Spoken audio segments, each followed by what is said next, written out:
Hi, my name is Gaynelle.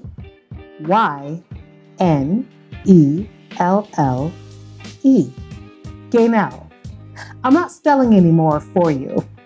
I leave this to the professionals, people like Bonnie Leonce.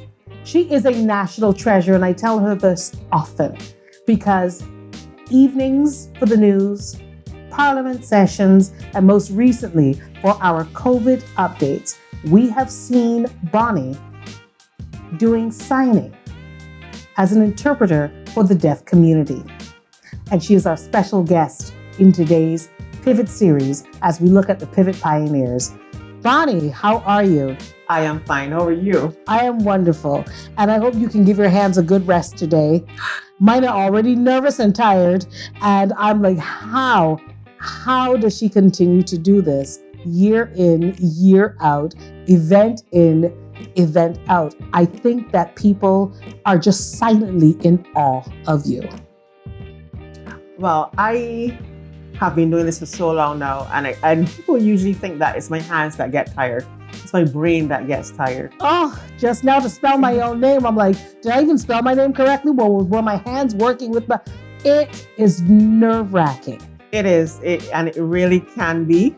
And people need to understand that sign language is a language. Yes. And that's something that people, don't really take seriously. They think it's just something you do with your hands. But it is a language. It's just that it's visual.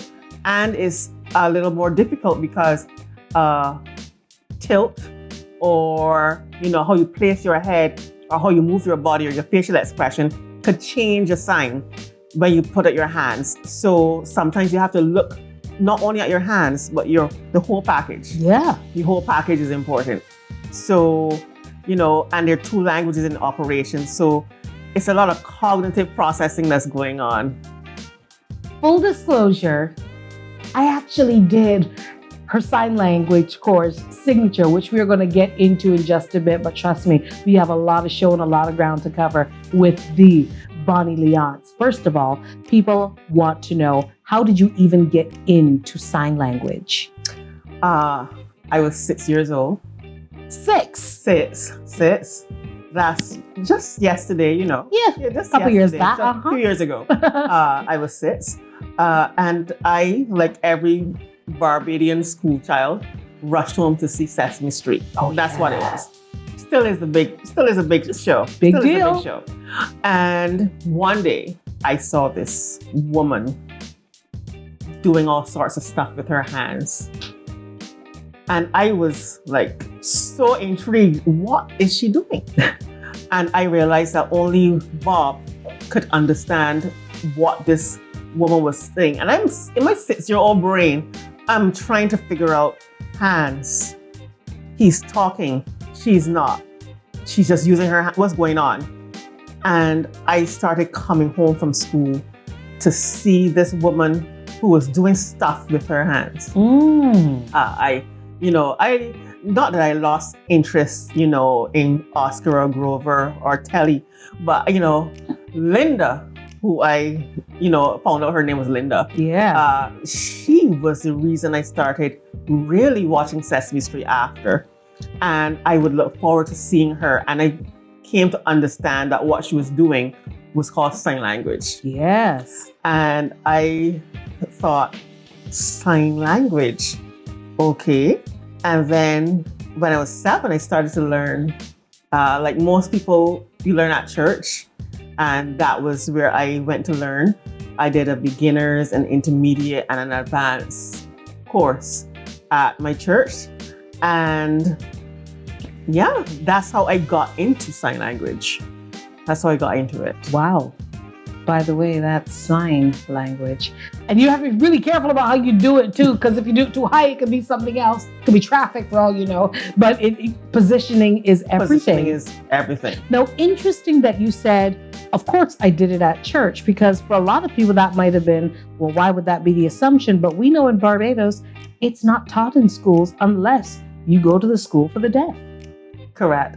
Which is now called the Irving Wilson School. Yeah. And, sign language really, in my opinion, should be not just taught as an extracurricular activity like how it's done in some primary schools. I believe it should be in some form or fashion on the school curriculum. Deaf people live among us. Yes. And I think it has so many moving parts to learning sign language because it deals with a marginalized community. Now we're in 2021, the world is inclusive. And you need to understand that literally no one can be left behind. No. And we all need to be as inclusive as possible. Sign language, I would like to become the norm, where somebody holding up their hands to sign, to do something, to communicate, is not just a, what's she doing? Or what's that? Yeah. It is, if you don't know sign language, then how do you not know? I want it to become like that. So I want sign language to be the norm. Right. Normalizing it is what we call it now. Yes. Normalizing sign language. That's what I want. Yeah.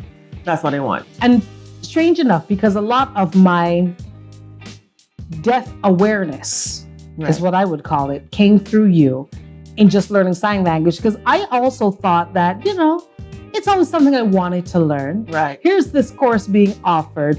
I'm going to take it. And I never thought it would be a life-changing course. I just thought it would be something to add to my life acumen. Nothing major, until I recognized that no, this literally, just signing, could be the key between being able to communicate with an entire community. Correct. Or not. For an entire community to feel like they're included in something or not. And correct. I don't think I've run into many French people on island.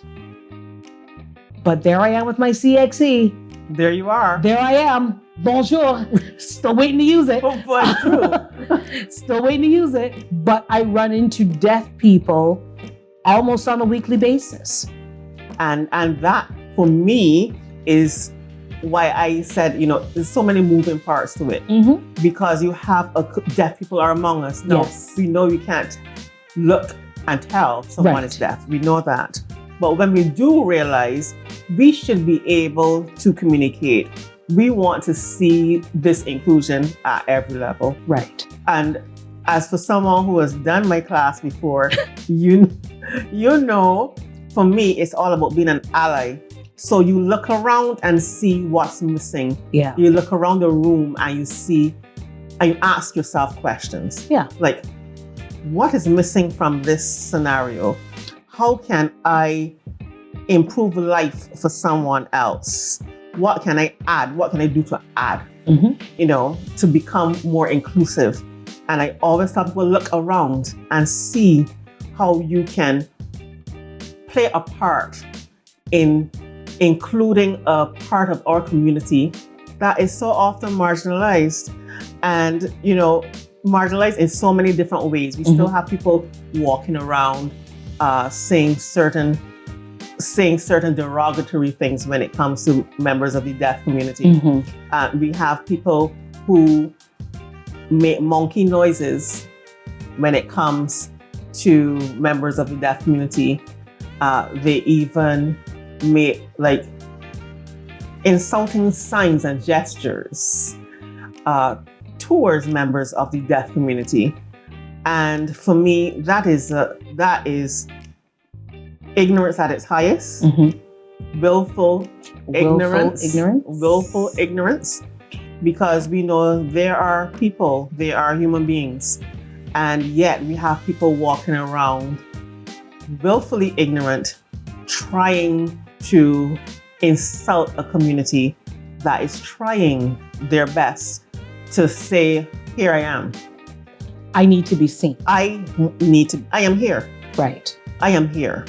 And I deserve to be here. And I deserve to be heard. I deserve to be heard. Yes. I deserve to be heard. And for me, that is where I see my little role as an interpreter. Because they can be heard through me. They can be seen through me. And that is very important to me. I don't see myself as the interpreter. I see myself as an ally to the deaf community. A conduit, almost. Correct. People always say, oh, you are Bonnie. All right. Yes, I am. But for me, I am doing a service, more than not just a job, but a service, making sure that they are heard and that I am part of that solution. And we're going to get into that solution.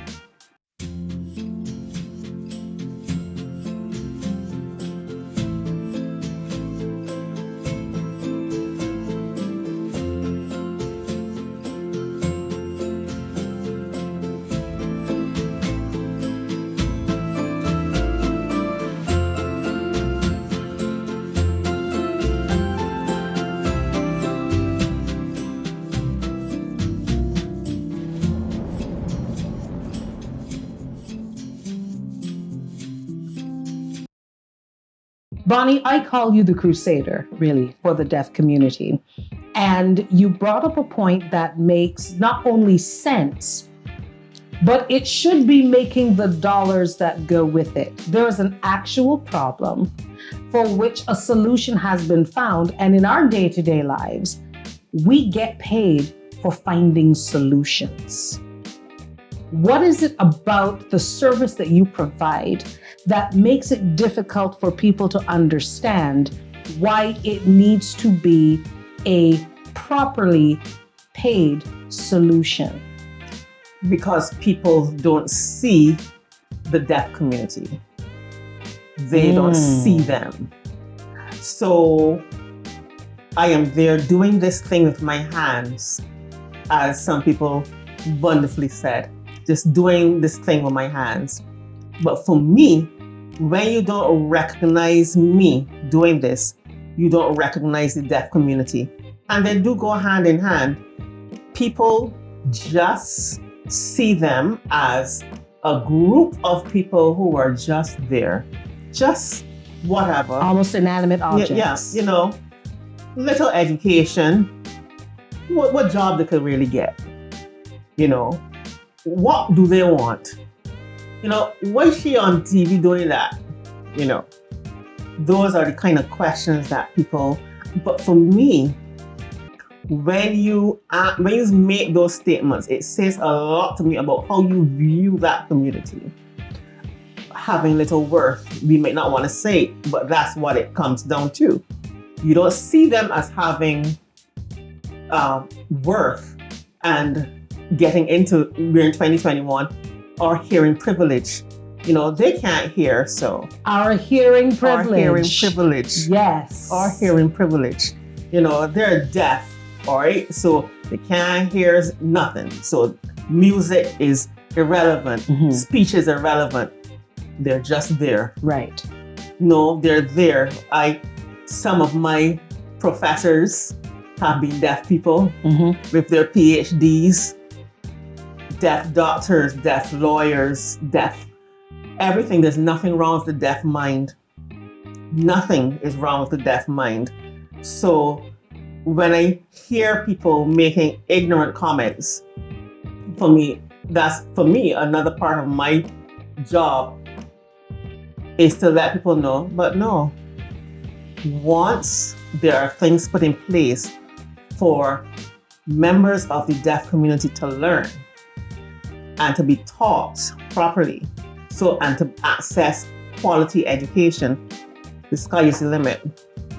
The sky is the limit. You spoke a mouthful there, because there seems to be a huge disconnect between what could happen and what perhaps we see as happening, simply because things have not been put in place. So if we look at the education system, right, how is that designed, and who is responsible for designing it? Because if it is people who are using their hearing privilege to determine what a deaf person needs, isn't that part and parcel of the problem?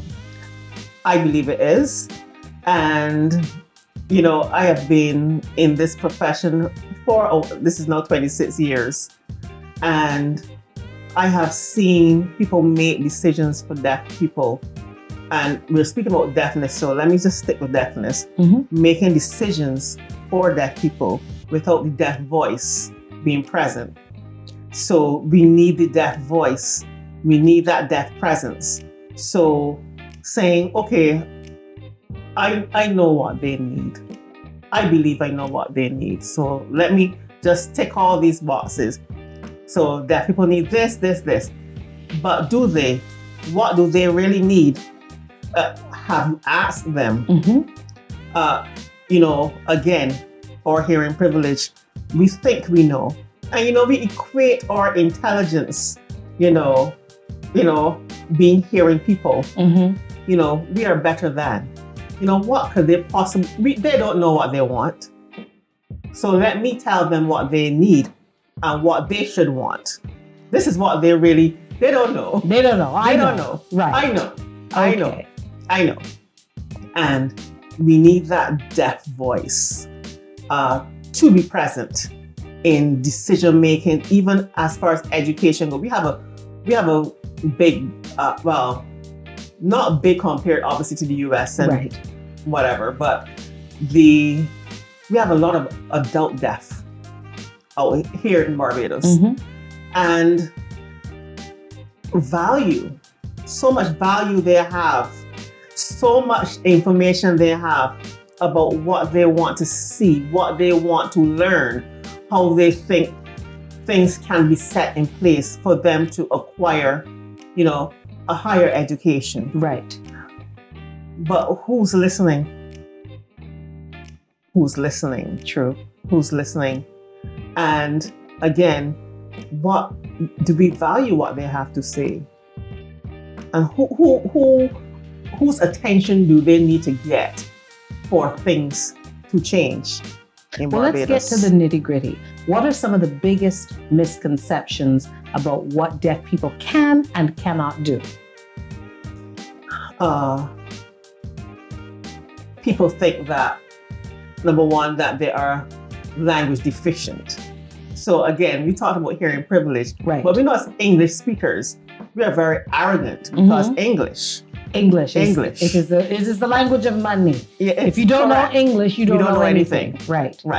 So people, and this is what I want people to understand, and you would know this, when you see a deaf person's writing, it will not be standard English. And the simple explanation for that is that there are two languages in operation. Right. And we need to understand that sign language is one language, English is another. Right. And you need to understand that there are two in operation. And when you think about it, they're really being a lot smarter than we are, because they are writing English, even if it's not in the standard form, and trying to get us to understand. And what do we do on the flip side? We see them and we're like, I understand this. Right. Yeah. But they're the ones trying to make us understand. Much the way we had to do, remember conjugation from school? Yes. We had to take a French paragraph and conjugate it. It's the same principle. And we need to understand that it's not that they're ignorant. They haven't been taught that English language, as a language, because sign language is their first language. And that is where we run into problems, because we think, oh, well, they live in Barbados, we speak English, they should know how to write English. No, they have to be taught So English. do we actually, because I have to read a lot of things during the day, and I'm just like, okay, so I'm supposed to get through this too and be okay with it. Right, correct. So it has been a struggle for the community to get people to understand, look, I can do anything I want once given the opportunity. Right. There's a popular saying that people can do anything except here. That they can do anything except here. So they can be anything they want to be. The list is vast. Let's throw out a couple things. Driving. That people drive. Riding a bicycle. Deaf people ride bicycles. Dance. Deaf people are phenomenal dancers. Can go to law school. I know deaf lawyers. Perform heart surgery. I know I know of deaf doctors. Could possibly remove one of my wisdom teeth that are annoying. Deaf dentists. Yeah. Yep. Okay, great. Yep. Could do my hair. Hairstyle. We have a few here, actually. Okay, thank you. Have a few Can here. apply my eyelashes. Correct. That too. Okay, fantastic. Could do my nails. Yeah. Yeah. Okay. Can cook. Chefs, deaf chefs. Yeah, chefs. Yeah, I think I know one or two. Deaf Okay, chefs. great. Sure. Construction. I know a few here. Yeah, a chandler perhaps that can pour candles and make soaps and Anything. Well, yeah. Okay, so that pretty Anything. much covers everything I do Yep. in my life, or that I need to have done for me in my life. Correct. Deaf people can do. Can do. Okay. Can do. And we need to understand that it is just about finding a way for them to be educated. Mhm. And by this, I mean, for example, I'm an interpreter. Right. Bring me into any scenario. Once you're willing to teach, a deaf person is there, I interpret, let's go. Okay. And this Let's is the go. sign for interpret as well? No, this is sign This for is sign interpret. for interpret. Yes. Because this is This is sign as signing. well. So I wanted to make the distinction because some people look at you and say, oh, the signer. And I'm like, I'm pretty sure she's not a signer as opposed to an interpreter. I'm an interpreter. What is the fundamental difference? You could be you're a signer because you sign. You can sign. You know sign. Some things. She can sign some things. She can sign some things. But my profession Right. is called an interpreter. Correct. I'm not a translator either. Let me just make that Big difference. difference. They're right. Right. Translators are right. Uh-huh. Interpreters, they either sign or they speak. Right. But you usually find translators Just writing. right. Whereas you're interpreting. Yeah, my interpreting is done like this, or orally if I have to voice interpret. Got it. Yes. We spoke a lot about education, but recently you also went about furthering your education. And I Right. know the first thing that's going to hit somebody's head is, well, I thought she already knew sign language. What was she doing? I think probably question would probably be, wait, she went to school to learn that? Okay, so maybe Well, I jumped the maybe we should start question. that. Maybe I jumped the question. Maybe You're you jumped right. the question a bit. So you went to school Yes. to study what specifically? Okay, so I got my associate degree in interpreter training. Mm-hmm. I got my Bachelor's of Science degree in ASL, English Interpreting. So ASL is American Sign Language. Correct, yeah. And I am currently pursuing my Master's. I should have that soon. My Master's in Interpreting as Higher well. education in interpreting? Higher education in interpreting. And I've done deaf-blind interpreting. I've done research in interpreting. A whole set of things I've done with interpreting. And so I just want to be the best interpreter for that community. For me, it's useless for me just to be sitting and saying, well, I know everything already. There's always more to learn. There's always more to know. We never know everything. We never know it all. And just like any language, it evolves. We know that we keep getting words, whether we like it or not, added to the dictionary. Every year. Every single year, twerk, Yes. whatever. It happens. But language evolves. Sign Right. language is the same. And so I remember when I did my associate degree when I was 18 years old. And let me first say that I thought sign language was just for church. You just go on a platform. Well, and within the context, yes. yeah, it was just for church. You just go and you do what the pastor, you interpret what the pastor is saying. But a profession, I did not understand that until I got a scholarship and I went overseas. And it blew my mind. I could not believe that this was a profession. And here I am in a classroom with deaf people as well. And an interpreter is right there. And they're learning certain things that I am learning. certain electives that I am in, and they're right next to me learning. It just doesn't happen. And I am thinking, what? Nobody told me this. Yeah. I didn't know this. So then, years later, I got my bachelor's degree, and that was very intense. I had a deaf professor, 2 deaf professors actually, and they are the instruction with interpreting was very grueling at times. I would be in the US, and let me say this was in the US. Mm-hmm. I would have to go on a regular basis, and let's say I'm there for the weekend, and it is full hands up, as we call it.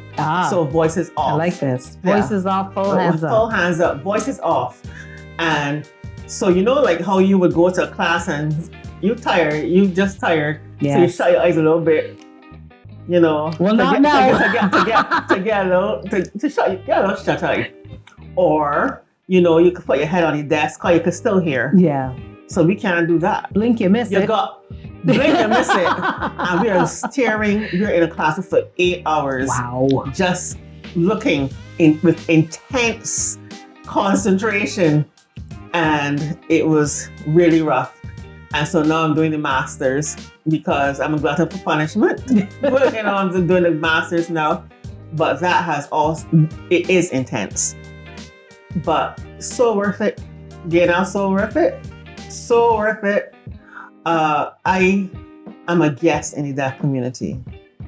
I call myself a guest in the deaf community. What I do for them because I am a part of that solution. I'm a part of that solution. You need the conduit. Information passes through me. I get that information. They want to say something. It goes in the opposite direction. They sign, I voice. I want to be the best interpreter that I can be. And people say, so are you the best interpreter? I said, I'm the best interpreter that I can be. I am the best interpreter I can be. And I want to keep that. And I think we sometimes think that, you learn something, or you know it for life. No, you need to keep improving. Mm-hmm. You need to keep improving. So that's what I'm doing. Improving to serve that community, serve my community. Wow. At Terrific Tiles, we totally understand all of our customers' needs. Whether you decided you're redoing your bathroom or looking to tile your entire home, our service is guaranteed to give dream results. My favorite color. I found it cute. I think like the oldish pink. I love that. And blue.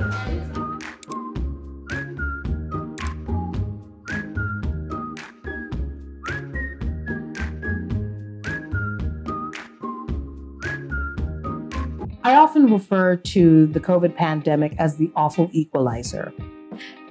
In the same way, however, it has managed to teach us a lot about ourselves, each other, how we have coexisted up until this point, and basically how we saw the world. What has COVID taught you about how we operate, how we function, and more specifically, how it has impacted the deaf community? A couple things. First of all, pre-COVID,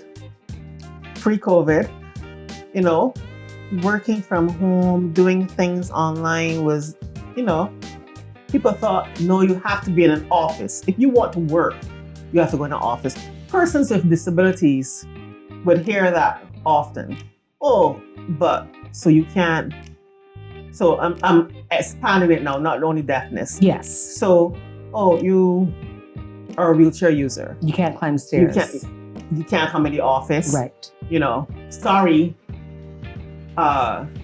You're blind. You can't function. You're deaf. Communication barrier. Whole set of things they would list off. Now we are all at home. So what was it really?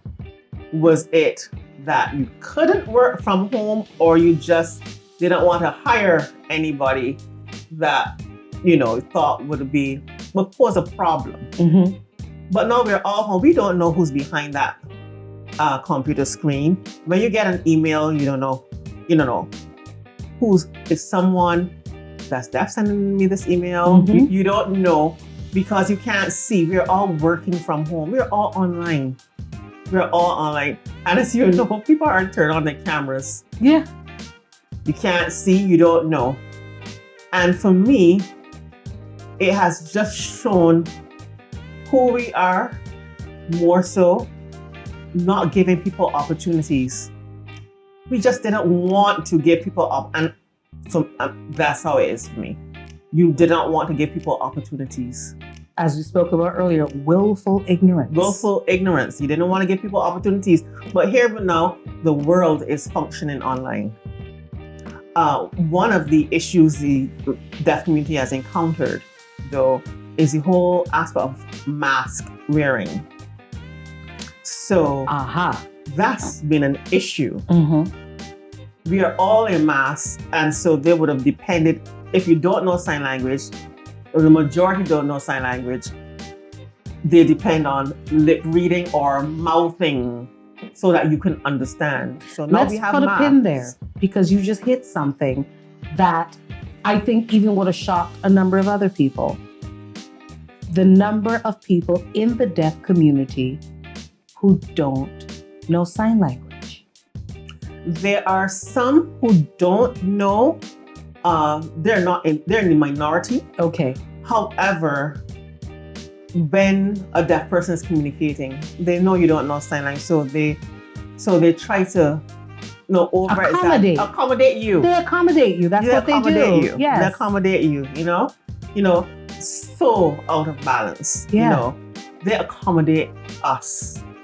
So now we have masks, and so to even though there's screens, for them to pull down their mask, say, and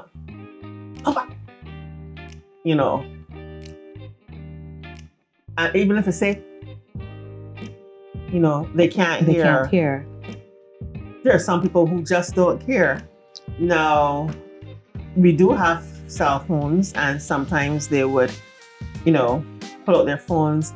But the point is, we just gotta care a little bit more. Care a little bit more about this section of the community, because they're struggling. Because really and truly, a lot of them depended on you understanding them through their exaggerated lip movements. Right. And now they can't do that. So COVID has shown a lot of things. Sometimes it has shown some people who just don't care, who are not willing to even step back a bit. Even though you're behind the screen, step back a bit and say, what do you want? Yeah. Not even willing to do that. So it's been a struggle for them. So really now they have to have their phones on them and literally type in everything and show you at a distance, right? Because you still can't get too close. So it has been difficult. But once again, the community makes the pivot because they're so used to being marginalized. They're so used to being the other, and they're so used to accommodating. Correct. That they're the ones to make the move so that we can all be comfortable. We can be comfortable. Because we need to be comfortable. Right. We need to be comfortable. Our hearing privilege. I'm not going to forget that anytime soon. Our hearing privilege.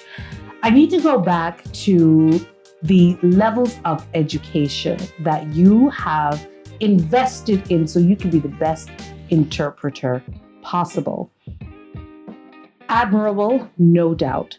But the reality is that education in any sphere is a cost. There's a real cost to it, to you, to your family. You're the mother of three. 3. You are an adoring, loving wife, and you know everybody needs a bit of Bonnie time. Yet you also have professional pursuits. How can we monetize? Because I feel like we only take things seriously when they can be monetized and we can see where the return and investment is going to be coming for this thing that Bonnie is doing. What are we missing out on opportunities-wise? Inclusion. So we spoke about inclusion. Yes. When I travel, pre-COVID, I traveled a lot. Right. And you see that the disabled market is great. Market. Yes. Yes. Market. There's is a great. word money people like to hear. People like to hear Market. Market. That is great. So many opportunities. When people travel, so if someone uses a wheelchair and they're traveling, they don't use a wheelchair. They don't come on their own. Someone comes, accompanies them. Yes. Family members would accompany them. I think we are missing out on opportunities, even tourism-wise, for persons to come here, members of the disabled community, to come here and enjoy, just like anybody else. Right. We talk about ecotourism, we talk different kinds of tourism, but persons within the disabled community love to travel, and they rarely travel alone. And even if it's not family members, they bring along friends who support them. I know that's one area. As far as money again, and this profession that I'm in, people, as I say, don't take things seriously until they hear, the rustling of that cash. Yeah. They don't take it seriously. Now, I've had to fight my way for people to understand that this is my profession. This is not just something I do. Right. As a, I don't know, not a part-time, hobby. as a hobby. Yeah. As a hobby. I remember there were people, I would do a job. People would call me and say, wait, we gotta pay you? I'm sorry? Yes, you do. Wait, somebody literally asked if they had to pay you? Yeah, they will call and say, well, that's just something is due. Okay, all right, but when I come with my invoice though. Yeah. So because it's my profession, yes. I need to eat too. And people sometimes before were taken aback by the fact that an interpreter, actually even saying interpreter, was like making it formal. So I would say, I am a sign language interpreter. And they're like, oh, okay. So then we have that conversation. Then we have that conversation. Yes, I am a sign language interpreter by profession. This is how I make my living. This is how I eat. And some people, believe it or not, were shocked. They just think that it's something that I do on the side. No, I went to school. I cried for this. You went often. I went often. I cried for this. Yeah. I had sleepless nights for this. Interpreting is a profession, and even within the wider context internationally, interpreting is becoming even more so out there. And you see it now. COVID is showing you that we're having press conferences all over the world, and there's usually an interpreter present. It's brought visibility to the profession. In some instances, it's brought validity to the profession. Yeah. And people are beginning to understand, wait, so, I get it. I get it. Everybody needs to know the information. Yes. Yes. Yes. Yes, we Everybody all need needs to know the information. Yes. We have directives. Can we go outside or not? Can we be in the Yes. supermarket or not? Is Yes. there a hurricane headed straight towards us or not? We need to the know. information. The information. Here, I can do that. Yes. I can do that. It is a profession, and it's my profession. It's my profession.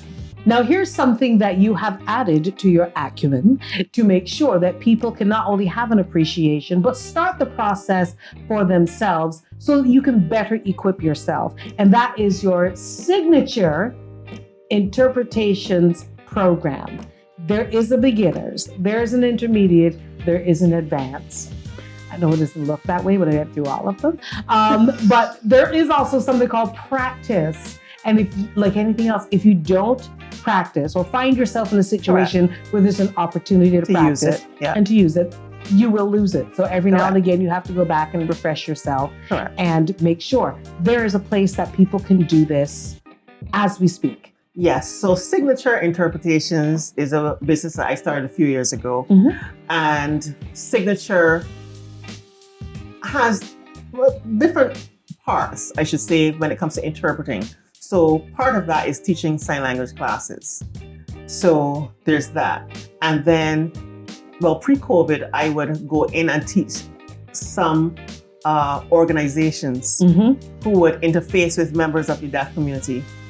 And when you think about it, deaf people are everywhere. Yeah. So every organization should want to have their staff trained at the very least in the basics of sign language. Yes. And so Signature would go in to teach, and tailor it to the particular organization. Correct. So I would have done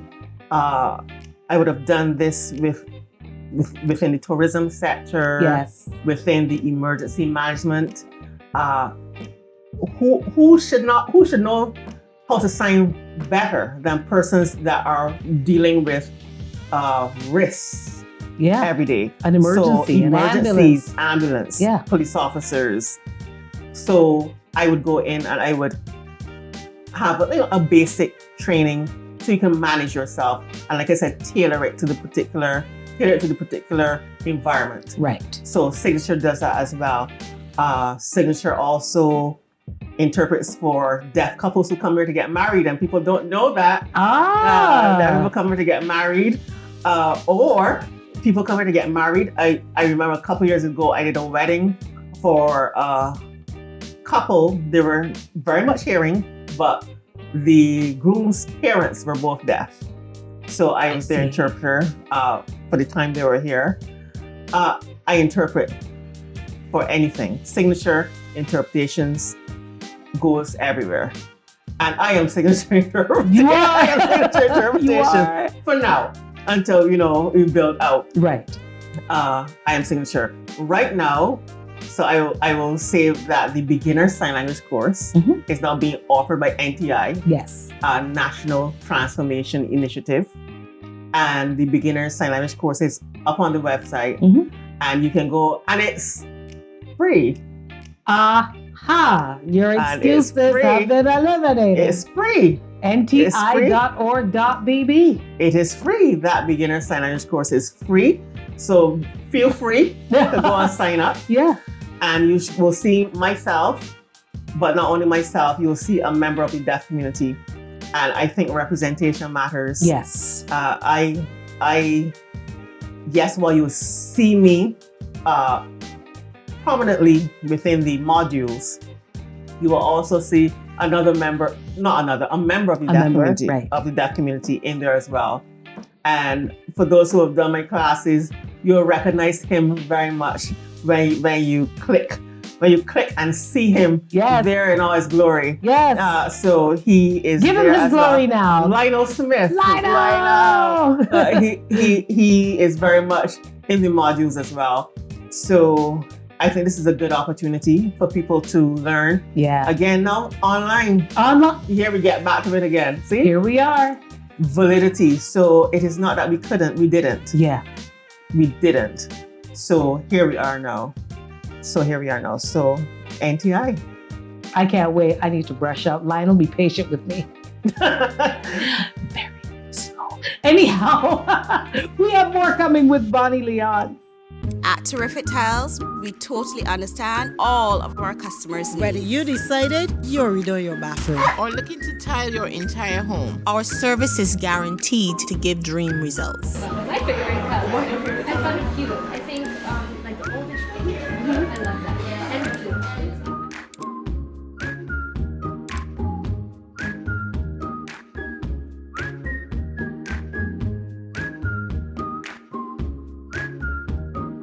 After signatures, I must admit, I felt a lot more empowered and less anxious, even though I know I'm going to have to do that course again.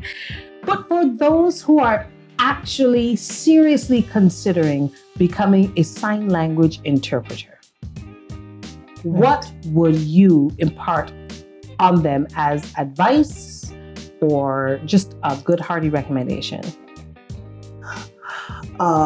You have to have the heart for it.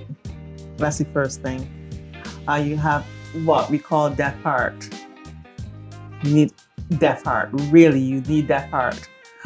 You really need to feel like this is what you want to do. I have some students who want to be interpreters. Actually, one who went to study something at BCC and then she left. Her dad spoke to me and said, she wants to be an interpreter. Now she's in Canada studying to be an interpreter. I feel actually very fussy about that. Yeah, and you know what I tell her? Please be better than I am. I want you to gain as much as possible. Be better than me. Be better than whoever. I mean, be the best you can be, but she was my sign language student. Right. But I want her to be better than me. I want her to be a phenomenal interpreter.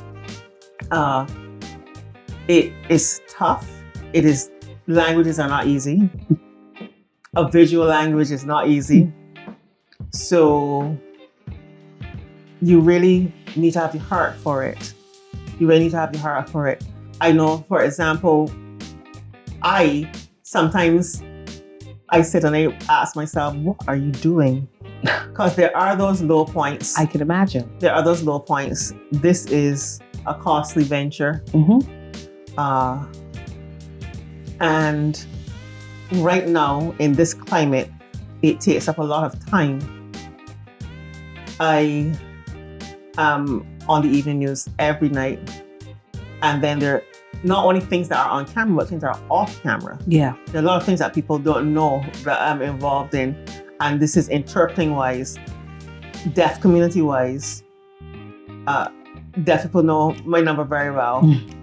And so there are things that I would do, places that I would go, families. It's not just about them, it's all about families, their children, their parents. There's a lot that goes on in my life that's not in front of a camera. And sometimes it can get a lot. It can get a bit overwhelming sometimes because you're there and pulling there and everywhere. And I am very fortunate to have a great support team. I have a very, very good support team. I promised not to call names, so I won't call any names, but I have a great support team and people who are just as passionate as I am about seeing deaf advancement in not only Barbados, but the region. And for me, this is a we thing, not only a Bajan thing, but a regional thing where we want our deaf community to be all that they want to be, to have dreams. I have dreams, you know. Right. We all have dreams. They have dreams too. Yeah. And I want to be part of that solution. I want to say to authorities, I am here to be able to get your message across. We need inclusion at every level. We need the deaf community to be heard. We don't need to speak for them. They can speak for themselves. I'm here. Right. They have something to say. let me be part of that solution. I will help you hear what they have to say. I will help you literally hear what they have to say. And what you have to say back, let me be your voice. Right. So for me, that is the most important thing right now. I want to see change, not only in Barbados, but the region, where we see inclusion and equality at every level, And some people may think, oh, well, okay, if they want to do this little thing here. No, we need inclusion from the very top. Right. Real inclusion. Real inclusion from the very top. We need We've had that. blind senators, though. Correct. We need that. And here's the thing. People think that the disabled community only want to talk about things that are disabled related. Okay, so they have thoughts on everything, water, on light, and policies that are put in place. Taxation structures. Taxation structure. You know, they are part of us, and that's what I want people to understand. They're not different. Mm-hmm. It's about communication and access to communication. So they need to be included at every level. You know, deaf people don't only want to talk about deafness. They want to talk about policies. They want to talk about everything else. They want to talk about, you name it. Yeah. But they need that platform. They need that space to be able to do that. And those in authority need to be able to say, you know what? Let me give you that voice. And I will help that communication. So in a word, where would you start? I think we have started here in Barbados. I think, funny enough, COVID, it was a good place to start because it's brought visibility. Yes. It's brought visibility. Recently, we've had, the community has met to even get more information about the vaccine. They all came out in their numbers, safely and social distance. Because why? They are informed. They are informed. They're informed. They're informed. I think we have made steps. Okay. I think we've made some steps towards that. I think now the community, the onus is on the community to say, well, I need some clarity on this. I want to be included in this. And once they say that, Right. I am there To make it happen. to make it happen. So they're the ones pushing, not me. Not me. They're the ones pushing because they're the ones with something to say. Right. And they're the ones that are leading this. And if they aren't leading in certain things, they have to take the lead because it's not about me, it's about them. So once they lead, I'll be right alongside with them. Ready with my hands. With your hands. Ready. Bonnie, there's no way that people could have listened to this episode today and not walk away from this episode the same way they walked in. There's just no way. But I would like you to leave us, if you would be so kind. I know what's coming. I know what's coming. Give us 5 usable, simple signs that we should all know, no matter what level of sign language we have had access to. What should we all be able to sign, no matter what? Hello. Once you know. Yeah. Hi or hello. It's like a salute. Right. Hi. Thank you. Thank It can you. be done with one hand or 2 hands. You're really thanking them. Yeah. And you know this. So Yes. thank you. Thank you. Thank Right. you. So we thank you or thank you. Okay. Please. Maybe I'm trying to be as easy and, Polite as possible. easy. Yeah. Please. Please. And you have to touch. You Your do. chest. I'm just trying not to touch the We're microphone. trying not to touch our mics. Right. But basically, But you touch your chest. Please. It's an earnest plea. Please. Yes. Yes. And sorry. I'm sorry. And your face helps. And you have to use your facial expressions. You're correct. Sorry. But I want to do, how are you? Yes. How are you? I'm fine. And then we're done. Okay. So how are you? So you bring your hands over like this. Mm-hmm. How are you? And you point to the person. How are you? Fine. And then fine. Yes. So let's do those again. Oh, They're sure. more than 5. But Yeah. let's go. Hi. Hi. How are you? How are you? I'm fine. I'm fine. I'm fine. Thank you. Thank you. Or Thank you. you. Please. Remember to touch yourself. Yes. Please.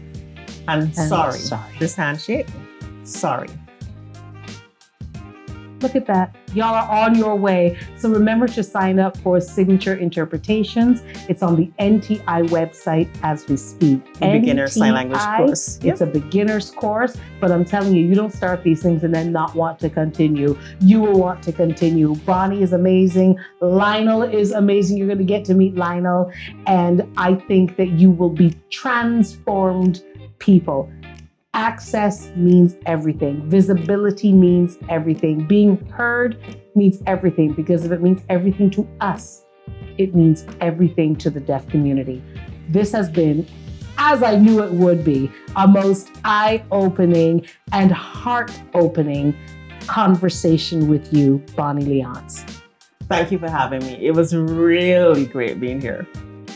And thank you for being a part of the Pivot Series Season 2. Shopping in the Sky is simply delicious at our mouth-watering brand new Sky Food Court. Our amazing spread includes Little Pleasures ice cream, coffee, and desserts. Authentic Asian cuisine at Waldy's Walk. Delectable Greek dining at Opa Express. A range of sumptuous Caribbean dishes at Tamarind of the Islands. And the very best of Bajan cuisine and pastries. Compliments Master Chef Peter Edie and his delightful pastry house and Peter Patties. Plus, we've got the world-renowned fast food giant Burger King. You cannot pass Haggett Hall and not join us for a quick delicious meal for breakfast, lunch, and dinner at our brand new food court only at Sky Mall, where when it comes to great fast food, there are no limits.